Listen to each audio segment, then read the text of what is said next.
सरकान एडा का हाथ पकड़कर उसको वहां से ले जाता है और आगे जाकर उसको गोद में उठा लेता है। गोद में उठाने के बाद सरकान एडा को बोट में बिठा देता है।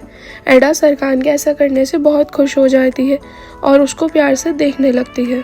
बाद में एडा सरकान को थैंक्स बोलती है न्यूज़ रिपोर्टर से बचाने के लिए और उसको ये भी बताती है कि ऐसा करने के लिए मुझे सलीन ने कहा था।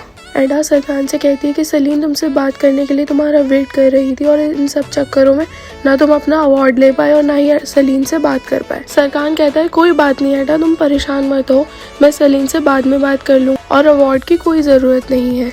एडा सरकान से कहती है तुम ये सब मुझे अच्छा फील कराने के लिए बोल रहे हो ना, मुझे पता है, मैं जानती हूँ तुम्हारे लिए सब कितना ज़रूरी था और मेरी वजह से सब रह गया। सरकान कहता है मैंने ये सब तुम्हारी वजह से नहीं बल्कि तुम्हारे लिए करा है एडा, क्योंकि तुम मेरी वजह से न्यूज़ रिपोर्टर से बात करने वाली थी। एडा कहती है तुम्हें ये सब कैसे पता चला।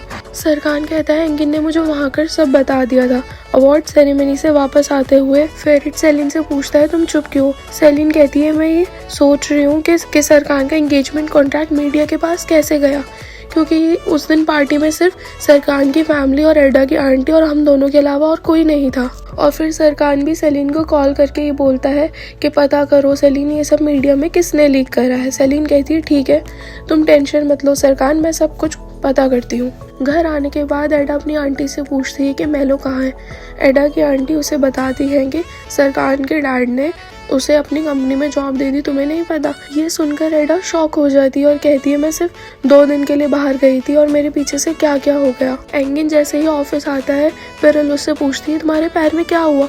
एंगिन उसे बताता है कुछ नहीं, बस एक छोटा सा एक्सीडेंट हो गया था।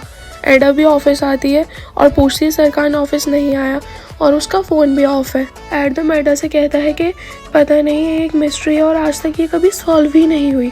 सरकान सर आज के दिन हर साल ऑफिस नहीं आते और पता नहीं कहाँ जाते हैं और इसके बारे में किसी को भी कुछ नहीं पता। एडा कहती है अगर किसी को नहीं पता लेकिन सेलिन को ज़रूर पता होगा। एडा सरकान के कैबिन में जाती है और वहाँ उस एक बॉक्स दिखता है जिसे वो उठाती है। लैला एडा को बताती है कि ये सरकान सर की वॉच है और इसमें heart rate, blood pressure, steps और ब्रीदिंग वगैरह सब चेक होता है और ये इस वॉच का लेटेस्ट वर्जन है जो सरकान सर ने खुद ऑर्डर करा था। सरकान के क्लाइंट मिस्टर फिक्रित ऑफिस आते हैं और एडा से बात करते हैं और उसे बताते हैं कि कल मेरी वाइफ का बर्थडे और मैंने उसके लिए एक पार्टी रखी है और बताते हैं मेरी वाइफ की फेवरेट सिंगर मिस सेवदा को बुलाया है और उन्होंने अपने रहने के अरेंजमेंट के लिए एक लिस्ट दी है और उन्होंने बोला है जब ये सब कुछ रेडी हो जाएगा मैं तभी आऊँगी और वो ये लिस्ट एडा को देते हैं। एडा ये लिस्ट देखकर कहती है तो बहुत बड़ी है और इतनी बड़ी लिस्ट की तैयारी 24 घंटे में कैसे हो पाएगी सर।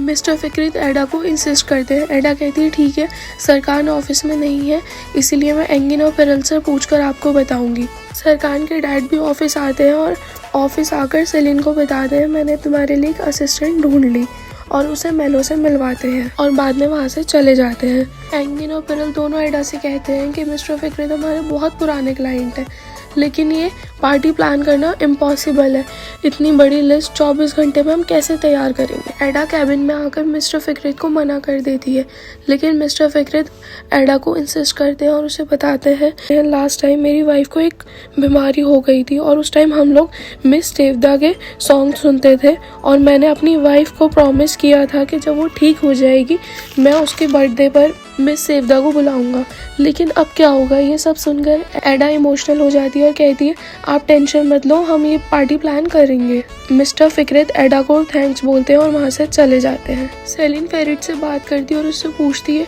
उस दिन बस हम लोग ही आउटसाइडर थे तो क्या तुमने किसी बाहर वाले को या किसी मीडिया को बताया है क्या सरकान के एंगेजमेंट कॉन्ट्रैक्ट के बारे में। फेरिट कहता है नहीं, मैंने बस कान को वो पिक दी थी एंगेजमेंट कॉन्ट्रैक्ट की और मुझे नहीं पता था कि कान ये सब मीडिया में दे देगा।